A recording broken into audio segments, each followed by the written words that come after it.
Hey guys, welcome back to Vertical Momentum. I'm your host, Richard Kaufman, also known as the Comeback Coach. Guys, this guy might look a little familiar.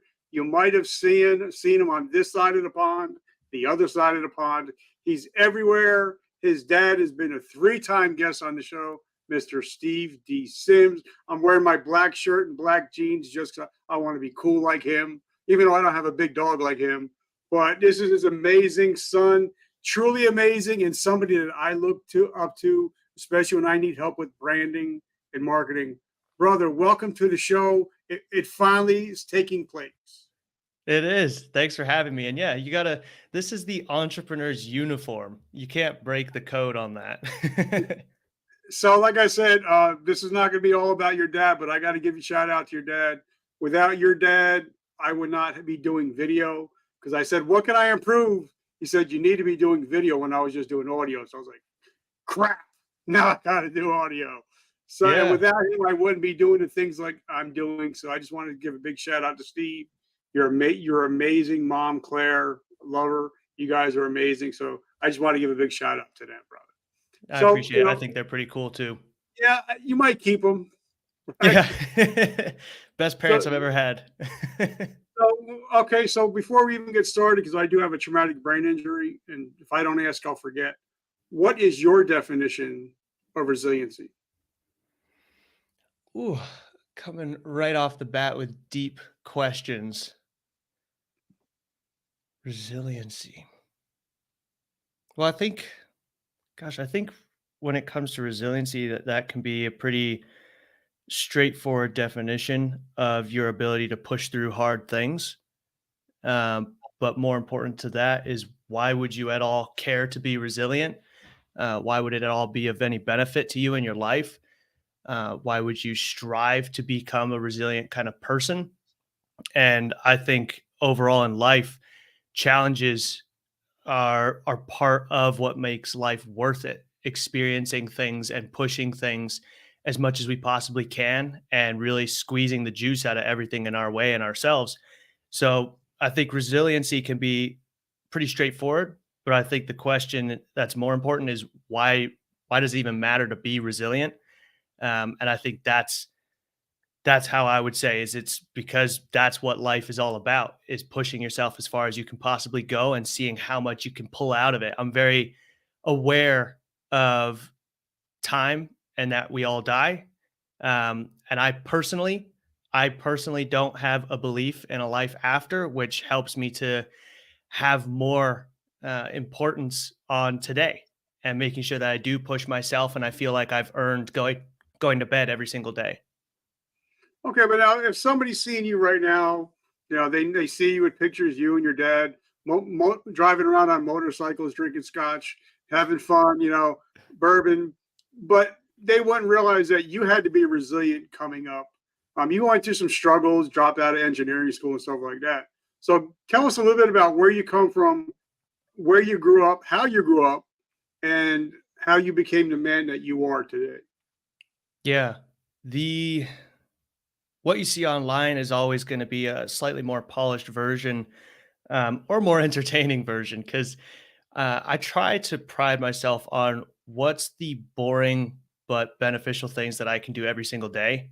And those typically aren't the things that appeal to everyone on social media. But my upbringing was that I was born into an entrepreneurial family. My mom and my dad are both hustlers, go getters. They work incredibly hard. They've traveled all around the world chasing different opportunities. When I was born in England, and before I was 3 years old, we had already been in the Philippines and Thailand and Switzerland. My sister was born in Switzerland, and then we made our way over to Florida. So my parents were never scared of chasing an opportunity. And when we grew up, and obviously I had seen a nice side to entrepreneurship for a while, but while we were in Florida, there were some big roller coasters. There was a lot of changes to the business. There was a lot of lessons that my parents hadn't yet encountered within business, that made things tough for a little bit, but they pushed through. And I was old enough by then. I was about 9, 10 years old. And I don't know if that is an age in which we start to recognize things or not, but I started to see and notice this roller coaster that they were on. And that was my first taste of entrepreneurship. I saw friends of mine where their parents had jobs, they were employees, and they were getting paid good every single month. It was consistent, there was no worries. Versus my parents, they didn't know where the next paycheck was coming from, and every single month they were hustling. And when I saw that, I was like, why would anyone want to be an entrepreneur? That makes no sense if you can just get a job and know you're going to make your money every single month and you can live comfortably. And so I actually was very turned off by the thought of entrepreneurship. And so that's what kind of sparked this direction towards engineering and my schooling and such. I really turned a blind eye to entrepreneurship, and I was set that, no, I'm going to get a job, a good one, but I'm going to get a job. And I knew that I loved racing motorcycles. When I wasn't racing motorcycles, I loved tinkering on them or tinkering on anything that I could possibly put a screwdriver onto. And so I thought, okay, well, I like figuring out how things work.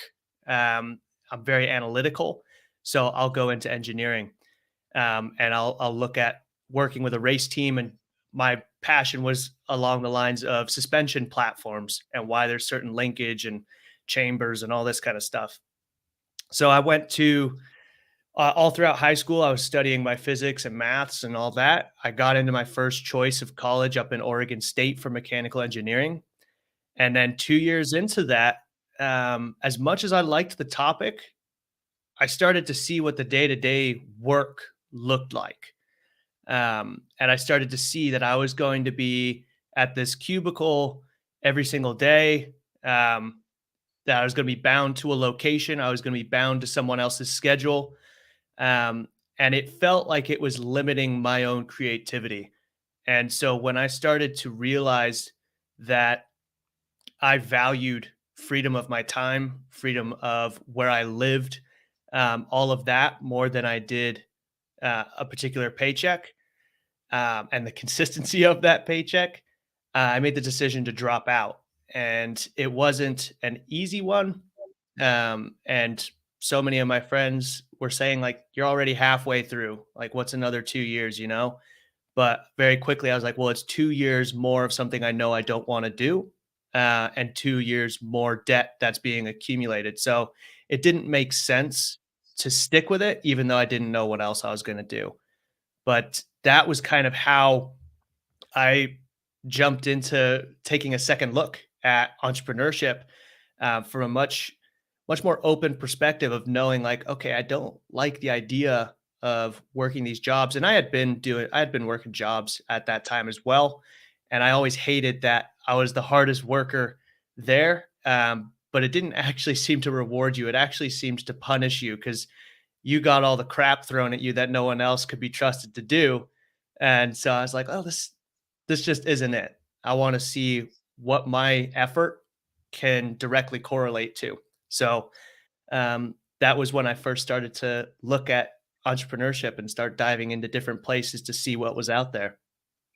But a lot of people say, okay, well, your dad is Steve Sims.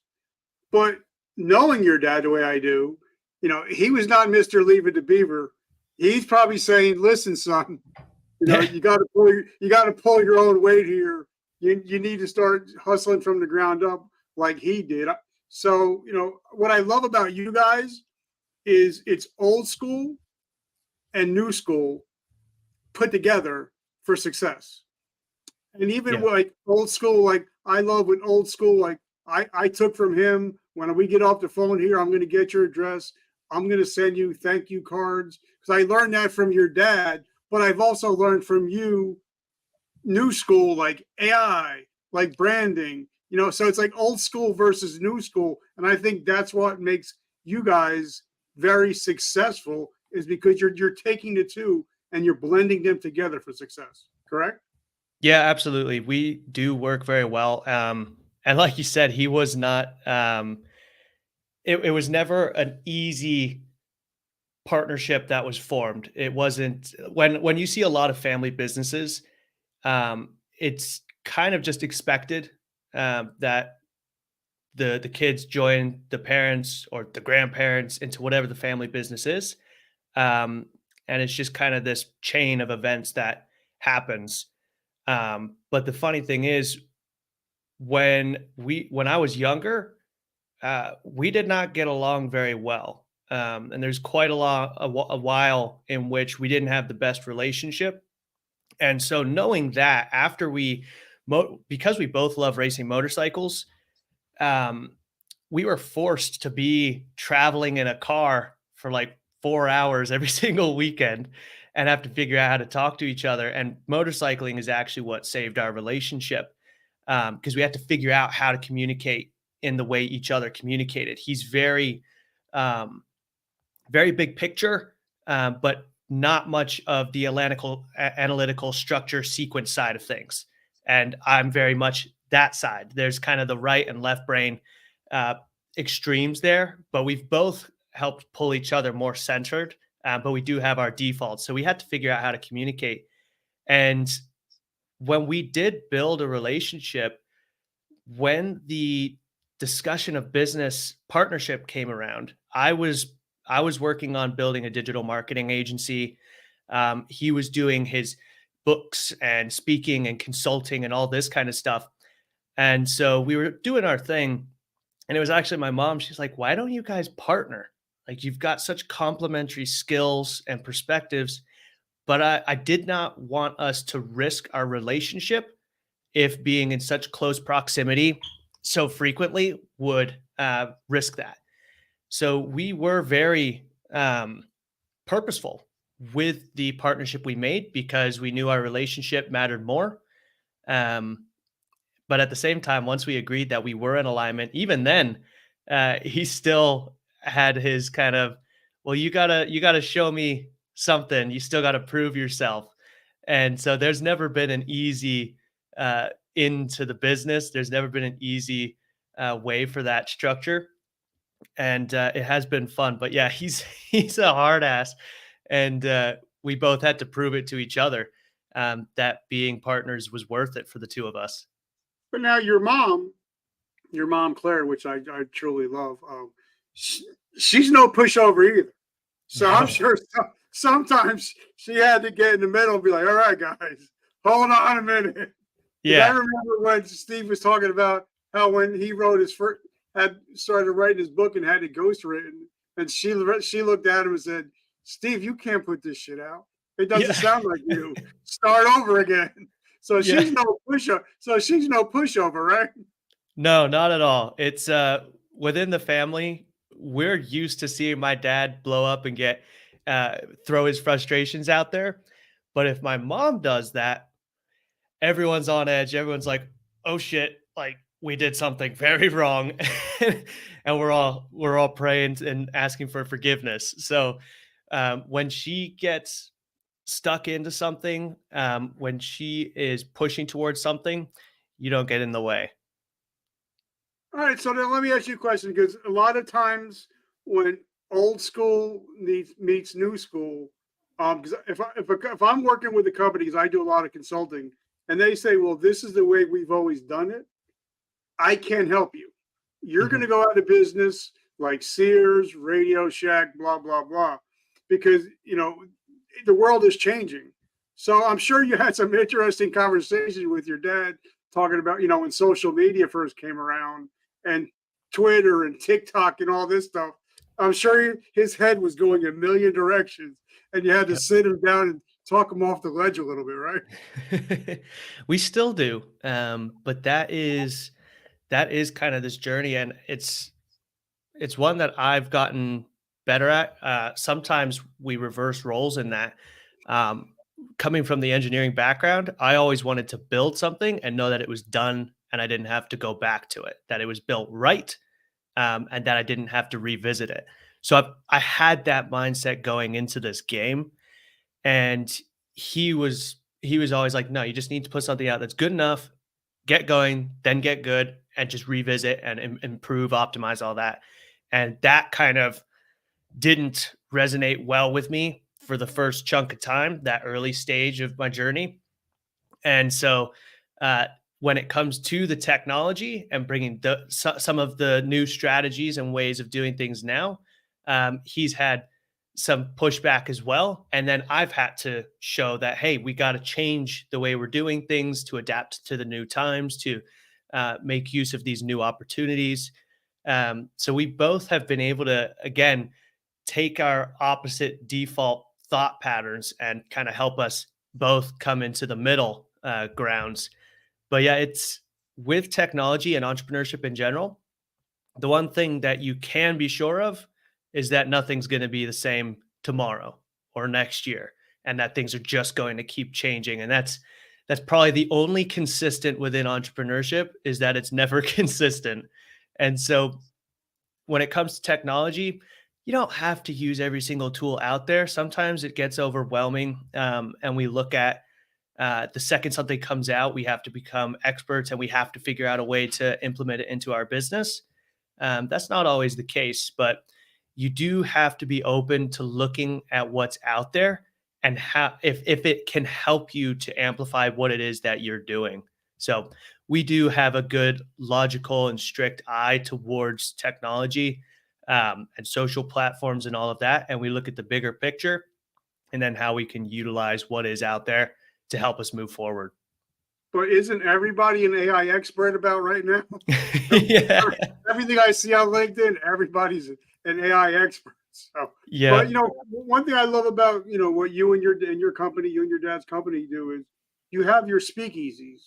You Mhm. have where we do our social media, we do our books, but you can also come down and hang out with us, have a bourbon, and chill and build real relationships. Because I Yeah. believe that I think even real relationships are more important now in the social media than it's ever been. What are your thoughts on that? Yeah. Well, that's where it comes to what you previously stated about the importance of branding, is that with AI and with these tools out there, people who are never at all posting, never writing emails, never blogging, whatever it is, all of a sudden they're putting out 10 pieces of content a day and it looks exactly the same as everyone else. And you just know that it's been pumped out through ChatGPT and some of these other tools like HeyGen, where it's not even them speaking, and it's just a video AI generation.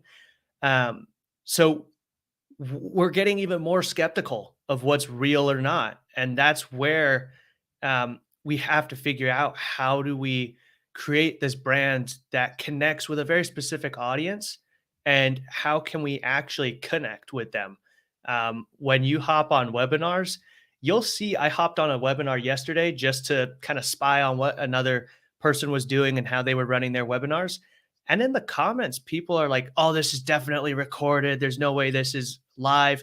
Even though it was, we have that skepticism towards things that we don't think most of what we see is real anymore or true. And so that's a really sad place to be in. But at the same time, when you said about the bulk mail and the in person events and even just getting on the phone with someone, if we can do that more, then that's actually, those old school tactics is a great way of standing out in today's um, digital era, where, like I said, so much is AI generated and it's not real. It's not someone truly showing up. So if you can hop on a live like this, if you can send people physical mail, if you can meet up in person, it sounds old school, but I think we've been in this really strange phase where um, we've just been in an easy time to do business, because you could just put out a Facebook ad. It didn't really cost much and it gained attention. Our market wasn't sophisticated enough to tell whether it was kind of leading you on, or misleading in any way. And so a lot of people made money by these very easy tactics of just Facebook ads and different messenger bots and some of this stuff. But now, because the market is far more sophisticated, we have to look at, how do we truly stand out and how do we connect with those people. And it comes down to those old school fundamentals of communication and resonating with the correct pain points, the correct solutions for the right person. and looking at actually um, connecting for real. So the old school stuff is what we need to pay attention to, the fundamentals. We were just kind of gifted with this area of new that we weren't um, educated enough on, and so now that the market is, um, we have to bear that in mind and figure out how to actually connect and sift through the noise of all this AI crap that's out there. But don't you think we also should be playing the long game? Like, in order for me to have Henry D. Sims come on my show, I became friends with Tammy Girl Oh 6 yeah. years ago. I was the first person she ever interviewed, and then she hooked me up with your dad, and then I promoted his book, both his books, when it came out. So this is 6 years in the making, and I think so many people are just thinking so short sighted instead of start thinking of building generational relationships, that they're only Mhm. thinking about the quick hit. And if you're only in it for the short haul, your business is not going to last, right? No. Um, that's why I like to, and it was when we were discussing resiliency earlier. That's why it comes to like, what are the meaningful things that you can do every single day that just compound? The effect just compounds, and reaching out to people, staying connected, and actually having discussions one on one. That is one of those things that really does um, create more return than you could think. And it's hard to even map it out because you meet one person, you have an awesome relationship, and then somewhere down the line, it sparks a new connection. And your network matters so much. And not even from like a monetary angle, Mhm. but also from education. I've got friends of mine that are incredibly smart in their fields, and I'm always learning something from them. And it vice versa. And so we have such a great relationship because we don't ever really care or discuss about monetizing our direct relationship, Mhm. but we're constantly able to help connect each other with certain resources, with other people, and just educate each other on what we're not aware of. So yeah, it networking and connecting with people is more important than you could possibly imagine. This game of business is a people business. You're always dealing with people. So having connection, having conversations is very important. When COVID hit and we all went in lockdown, Mhm. um, my dad and I decided to do these things called happy hours. Yep. And we would, I think we started off thinking it was just gonna be, like, once or twice, and I think for a while it happened that we were doing it every single week, but we recognized that, um, because of all these lockdowns, people were kind of feeling a little down, missing the connection piece, missing being around people and talking to people. And so we hosted these happy hours. It was no charge. There were no pitches. There was nothing like that. Where everyone would get together on Zoom on like a Friday night. We'd Yep. have a drink. We'd tell horrible jokes and just hang out. And like I said, there was no pitching, there was nothing like that, but there was incredible opportunities that stemmed from it. There was business that stemmed from it, and it was just because we had the chance to connect. But we had a very strict rule of no pitching, and that included ourselves. So it was just jokes and hanging out, but that connection stands out against the others when you're guarded by this paywall of whether or not you get to speak to someone. And so we did those happy hours, recognizing that we all just wanted to connect. And it was probably one of the best things we could have done during COVID. And I was on a couple of them, so I had Yep. so much fun. But talking about chat, I use Chat GPT every day, and the reason why I'm not afraid to say I use it, because I have friends that are doctors, they have physicians assistants. I have friends that are lawyers, they have assistants. I use Chat GPT as an assistant, not as a crutch. Yeah. But also, I know that if you give me a finishing hammer, I can break shit. I'm not going to build anything. But if you give a finishing hammer to a finishing carpenter, he's going to do beautiful work. So it's not just putting words into Chat GPT. Mhm. It's actually what you put in there, the prompts that you put in there. Because if your dad puts certain things in here and said, and you want it to sound like Steve Sims, there might be a couple expletives in there. You know what I mean? But sometimes people just think I'm just going to put a couple words in Chat GPT and it's going to spit it out. No, because if 8 guys put the same thing in, you're going to get the same thing out of all 8 Chat GPTs. Correct? Yep. Yeah, that's why so much of it looks the same, because we're thinking that it's the answer, instead of, like you said, an assistant. And so it's very tempting to try and pass off all of our work to these AI tools. But if we don't give it much to work with, then it all looks exactly the same. And that's where our own creativity comes from, to be able to help guide it and use it as a resource to amplify what we're doing. I've got our video editor looking at multiple different AI tools, and we're testing to see not how can we stop him editing, but how can we help him to edit better and quicker and create more, by the use of these tools. They're tools. They still need a guiding hand to properly use them. Maybe in the future, not. I don't know what that looks like. But at this moment in time, most of these tools need a lot of your guidance to give you the output that is quality and that contributes to your brand. So don't pass off the responsibility onto these tools. It's tempting, but it's going to look like everyone else, and that's going to do more damage than good, because now you just blend in. You got to stand out. You got to have your own personality, and that takes a little bit of effort on your side. So these are great tools, but you cannot pass off all of your work to them and expect it to give you what you want. I love it. So for the last 15 minutes, I want to talk about branding. Now, you guys are out of LA. I'm a Lakers fan, tried and true since day one, 1985.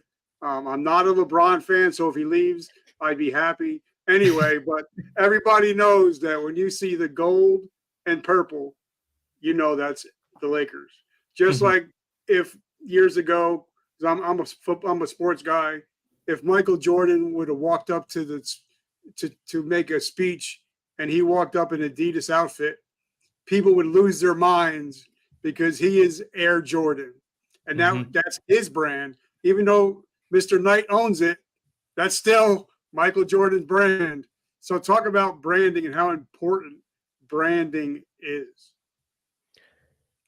So branding, to go from one of the most simplistic and beneficial perspectives or definitions I could give for it, um, we often have a hard time deciphering branding versus marketing. And that's because there is a lot of overlap and they work very closely together. But marketing is what you say about yourself. Branding is what others say about you when you've left the room. And it's that personality. It's what you leave with someone. It's the feeling. It's the look. It's the vibe. And so it's very hard to measure and figure out how you're going to develop it, but it's what kind of guides everything that you do. So why do we use when you look at our agency is Sims Media, and when you look at that website, one of the things we realized was that lots of agencies, they're very clean cut, plain colors, smooth transitions, all this kind of stuff. And in our opinion, it starts to look the same and it starts to look boring. And so when we went about it, we're like, well, that's not us. Like, we're pretty rough around the edges. We go out, we try things, we do things, then we figure out how to get better at them and revise and optimize. And so, with our kind of blunt, strong, straightforward approach, non perfect approach, we decided that we want to have tear marks. We want to have jagged lines. We want to have strong colors like black and red and like graffiti and things like that that speak imperfection and strength. And so our website is that, and our videos are that, and our graphics are that. And so we're trying to take the way that we approach things and feel about things and move that into the graphics and into the video style and into our website layout. And it all helps build towards this overall brand feel of strength, imperfection, um, raw, those kind of emotions and feelings and visuals. And so that is what you're trying to achieve with branding. Marketing amplifies everything, but you have to look at what do you want your brand to look and feel like to be able to effectively market and amplify that. And so you can look at a simple exercise that you can do is, as a business, you have competition. We all like to think we're super unique, that we do something different, but not really. We have a different perspective and a different approach, but from a basic standpoint, we offer something that somebody else probably offers. And so we need to stand out and be very clear on that message. But when people are looking at their competition, or looking for a business to work with, they look across multiple channels. They look at websites, they look at different social feeds, maybe they listen to a podcast. They try to get information from multiple sources.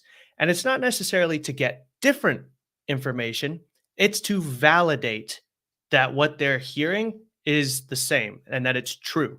And so when you do this exercise, go onto your computer, and I say computer because it's easier to look at everything, but pull up all of your social accounts, pull up your website, pull up the podcast, wherever it is that you show up. And social is very easy. And look through them. Look at the profile photo. Look at the headline. Look at the link that you're promoting. Is it all the same? And when you look at Facebook versus TikTok versus Instagram, actually, a most common example is if you look at Instagram versus LinkedIn or even Facebook. When it comes to Facebook and Instagram, most people are going to be in kind of like their casual attire, or a shirt and jeans. But when it comes to their LinkedIn profile, all of a sudden they're in a suit. And you're like, well, who is it? Who's the real person that I'm talking to? Like, what's the real them? Is it the t-shirt and jeans person, or is it the suit person? And you start introducing these questions and these little flickers of doubt as to, do you know what this person is? And it's the same with the headlines. If people are going to all these platforms, to your websites, to these areas, and they're seeing different styles of profile photos, if they're seeing different headlines, when we jump onto another platform, when they come out, a lot of us try and kind of rebuild ourselves and give a new version of ourselves to match the platform, but we end up losing clarity and consistency in our message. So look at all of these areas and ask yourself, am I the same? Am I clear? Am I consistent? The style, what I say I do and for who, and where I'm trying to direct them, the call to action. If that's not the same, that's an easy place for you to start strengthening your brand, because immediately when people do their research, they're getting validation at every single touch point that you are what you said you are and that the vibe is the same.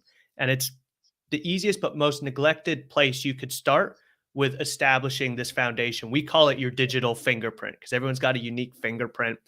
And so this is yours. And this is how you strengthen it to make it as clear as possible for when people start doing their research all across. And I understand that, like, because obviously I'm not going bald, so the reason I wear a hat, and I've been asked to be on a top 5 podcasts in the world, and they said, well, you got to wear a suit and a tie and a hat, and I'm like, yeah, I can't do that. But the reason was, I don't know if you've ever seen the movie American Sniper. No. I promised Chris Kyle's wife that I would wear a hat on every show to honor her husband that gave his life for this country, for somebody struggling with PTSD. So that's why I wear the hat. And now people will see me without the hat, and you're like, bro, where's the hat? And Yeah. I guess it became part of my brand. Just kind of like, I wish I could remember there's a musical artist from the 90s. He always wore a red hat. He sang the song Nookie. And he always wore the red hat. And that's how where people knew him, because of the red hat. And I was Yeah. just thinking, Limp as you're Bizkit, talking, right? yeah, exactly.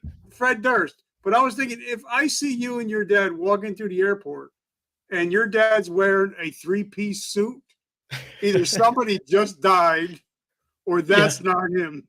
Because Yep. for me, like I said, jeans and a black t-shirt, that's who I picture you and your dad all the time, right? Yep. But that's And part of it's who you are, right?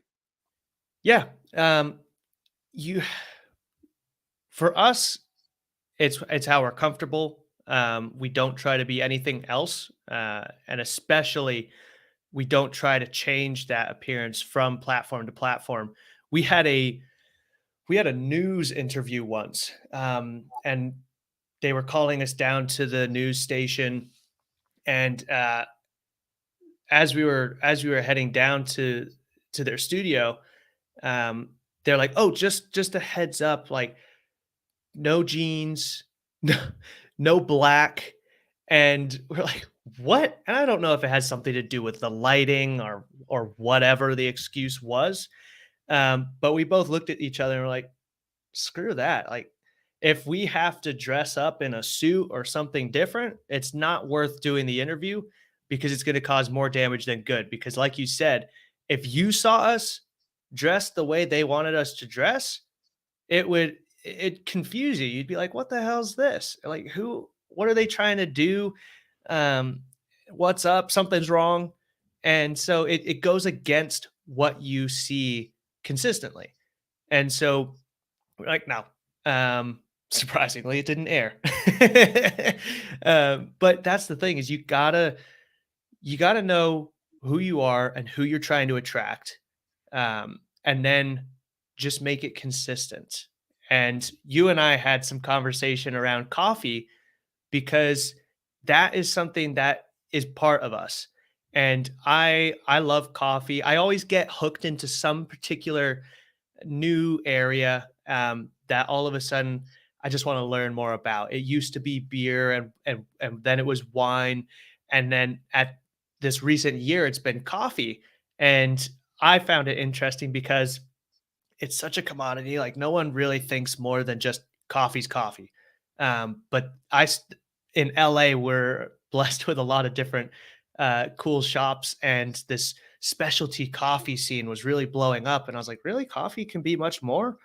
And so I got hooked into it. And so people see that I post coffee, and then I'm trying new coffees, or that I'm trying to improve my latte art, and just little things like that. And so when I go to events, people don't ask me to go out for a drink. They want to go grab a coffee. They want to go find a new coffee shop with me and give it a go and see what I think. And so that's a fun little element that can spark conversation. It can spark connection. Um, but I make sure that it's a passion of mine. So I share it, because other people like yourself who also share that passion, or can possibly appreciate the similarity to diving into their topic they find interesting, we have that mutual grounds to connect on.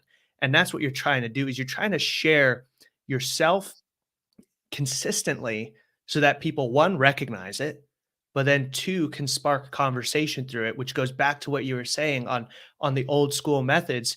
We need to connect. We need to have conversations. And that's the part of branding, is being able to show yourself consistently and clearly, so that people know what you're about and what you serve and to who, and then you can start the conversation from there.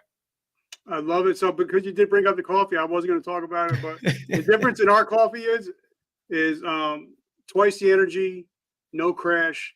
But the best part is it's 100% veteran hand roasted. Second of all, 100% of the proceeds go to help veterans struggling with PTSD and homelessness. I don't make any money off the coffee on purpose. So guys, if you love coffee with a purpose, just write coffee down below, and I'll get you the information. So last couple of minutes, I know you got to go. got to pick up mom, got to take her somewhere. If Private Joe Snuffy just gets out of the military today, wants to start his business November 1st, 2023, what would be your top 3 pieces of advice? First is looking at who you want to work with, because along with the brand of us putting ourselves out there, we're doing it in a way that we are attracting a particular type of person as well. Um, Many of us at this stage now, already in business, have worked with clients that we never want to work with again. They're a pain to work with. It's just constant friction. We don't see eye to eye. And so you need to know what kind of person that you want to attract. And quite often that comes from knowing yourself even more. So I would ask, like, how do you want people to see you? And then start putting that out there. And then that comes to the second point of be everywhere and be consistent with it. You don't know what platform's going to take off. You don't know what platform your customer is going to potentially see you on or prefer to go for their media. So be omnipresent. I know that some people talk about hit one platform and attack it. I personally think go broad, be everywhere, and then pick something to push. But I think you should be able to create your content and put it across all the platforms because dependency is dangerous. And I, I've experienced it multiple times. I know many of us have. Your Facebook account can get shut down tomorrow for no reason whatsoever. And if Facebook's the only one that you're doing anything on, having any conversations on, then you've just lost your only media source and your only channel of communication. So reduce that dependency by showing up across all the platforms. Get your name and your domains. Okay. So for me, Henry D. Sims, I've got that across all my social platforms. I've got the URL for it. I've covered those bases to make sure that I own my name. So for your business or for your personal brand, make sure that you own that digital real estate. It's more valuable than you think. When you're on a podcast, when you're doing social, if you're speaking on stage and you want to say, hey, go connect with me at Henry D. Sims, they can find that anywhere. And so again, first look at yourself and how you want to be seen and what kind of clients you would like to work with. Then secondly, start purchasing up all of your digital real estate, all of the domains and misspellings. So some people spell Sims with 2 M's. I've bought the domain with 2 M's just to make sure. And get all your usernames on all of the platforms to reduce dependency, but claim all your digital real estate so people can find you wherever they want to find you. It improves your ability to be seen. And then third, just push from there. Push it. Be consistent with it. Do something, like declare what it is that you can do on a consistent basis. If it's a podcast and you're like, I can do a podcast once a week, keep doing it because most of the stuff doesn't really show much return right off the bat. It's once you've established some history to it and shown that you've been around for a while, that you're committed to it, that people start to take you seriously.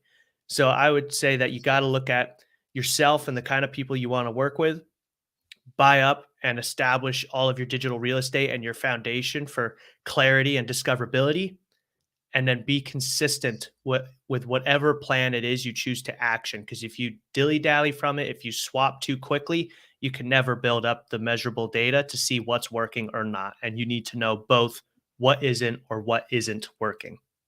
Then you got to go for stupid, right? Is that it? Absolutely. Yes. Stretch your goals further than anything you could possibly imagine. We actually, you mentioned our speakeasies. We've also got a mastermind group that we started up called Sims Distillery. And yesterday, we had our weekly call and we discussed our visions. We all started writing and sharing our visions and helping to push them further than what we thought possible. Because if you fall short, it's still probably higher than what you had originally set.